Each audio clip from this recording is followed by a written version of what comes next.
How's it going, everybody? I'm Daniel Galvan. This is Memo Assemble. We're on his YouTube channel, but I'm introing the video. This is Mark Lopez, and we are here on a couch. And Memo, what are we going to talk about? Three guys on a couch. What are we going to talk about? Three guys on the couch. It's going to be a Star Wars show, a Marvel show, and a DC show. So everything we love and I feel passionate about, we're going to be talking it in this video. Just pure love on this couch, right, Mark? A lot of love filling in this couch. Well, whenever you are on a couch, you have to have direction. So give us our One Direction, Memo. What are we starting off with? How about Rogue One? Rogue One is a Star Wars story. It's going to come out in December of this year, December 2016. And I have the code names for Rogue One. Okay. This is my mic. So. I know, but I like throwing in hands, right? We got code names for Rogue One characters, so if you consider this a spoiler, don't watch this part of the video. I'm going to give you a link so you can click it and skip to the next one. So Felicity Jones' character is codenamed Green Seal Leader by the production. Seal Communicator Blue is Jiang Wen's character, which is the guy with the red armor on behind Donnie Yen's in the cast photo. EO Commander is Forrest Whitaker's character. This faction destination has led me to speculate he's a bounty hunter. The Seal droid is Alan Tudyk's character, which is now a good guy. We got that from the Rebel Alliance. And the bad guys have codenames related to sharks. So the factions will be coded amount to seals, eels, and sharks. Seals, eels, and sharks. It sounds like the worst SeaWorld ever. But those are the code names. I mean, what do you think about seals, eels, and sharks, Mark? I think it'll make for a great cartoon show. Well, it's Star Wars Rogue One. Are you? Are you excited for Rogue One? Yeah, I was never looking forward to Star Wars spinoff, but I guess I am now. Right. Yeah, Because of the seals, eels, and sharks? because of Seal the Sharks. Memo, what's next? The script for episode 8 is done, and we have official confirmation that Gwendolyn Christie is coming back as Captain Phasma. Well, hopefully, for one, hopefully Captain Phasma has a more relevant role in this movie, right? Yeah.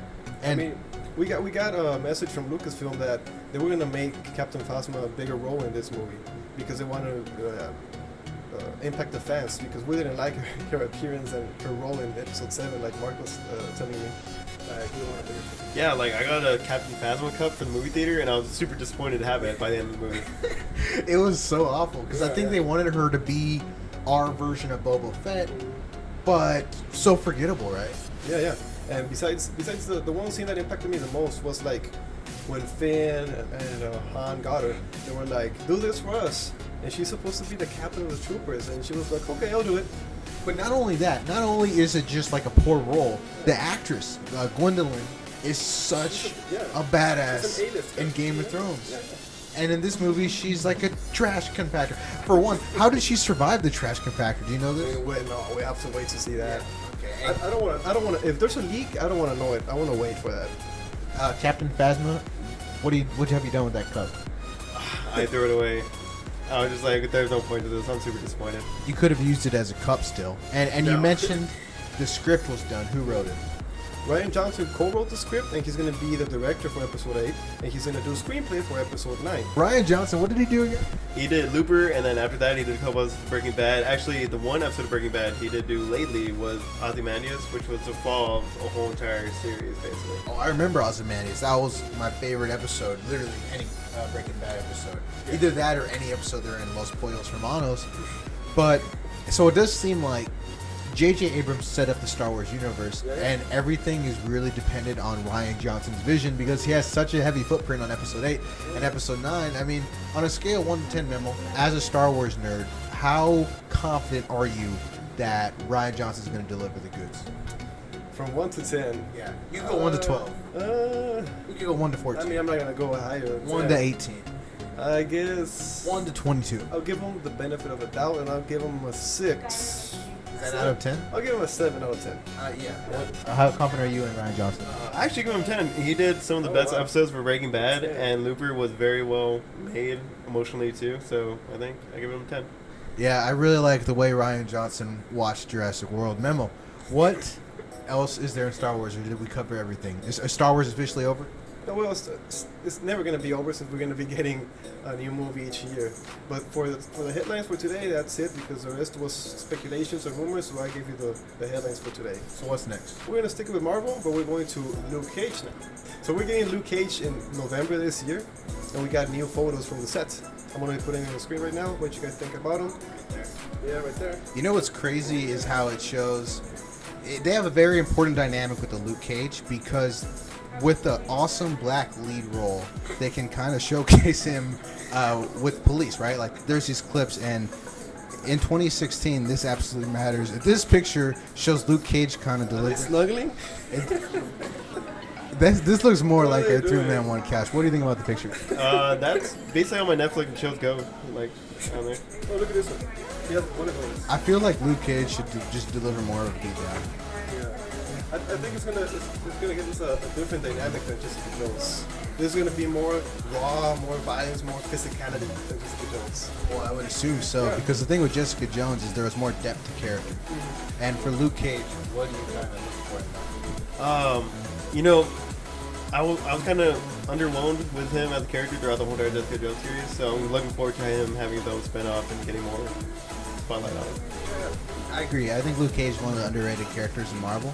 And lastly, DC. I'm super stoked. I know I'm the only one here that likes Arrow, the TV show. And it's not Arrow, the TV show, but it's Legends of Tomorrow. I'll let you break it down. I'm super excited.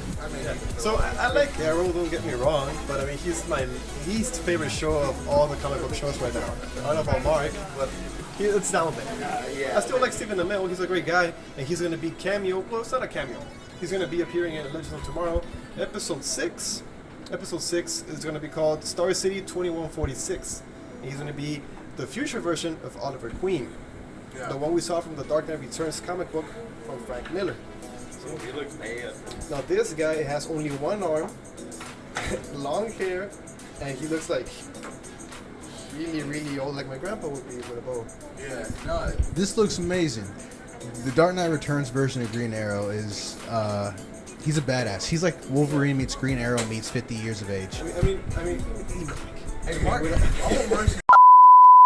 without him, Batman wouldn't have stopped Superman. So he plays an important role in the movie.